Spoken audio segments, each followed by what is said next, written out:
Guys, kumusta na ang lahat? Oh, baby.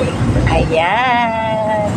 Makulimlim na naman ang panahon, guys. Kaya higa muna kami ng aking baby girl. Ang aking ampon niyan. Huwag ka matulog na sa salit sa umama. Nga pala guys, hindi pala ako nakapag-update na may kasama ako ngayon dito sa pwesto. Napapakilala ko sa inyo ang aking kasama. Charan! Hi! Ha? Sexy di ba guys? Ang kasama ko. Medyo huwag nyo nang pansinin yung aking background. Kasi talagang pampulubi. Yan. Wala tayong magagawa dyan. Di kasaya sa buhay natin. Wag na tayo mag-pretend na mayaman, no? Kasi talaga namang mahirap tayo, di ba baby girl? Ayan guys, papakita namin sa inyo ang kalangitan. Pakita ko sa inyo.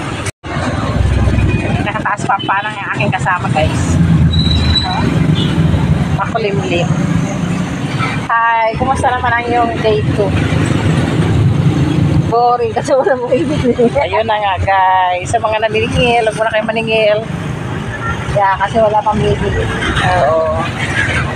Hindi naman halata, no? Kasi ang ganda. Ang practice pa naman ako mag-kilo.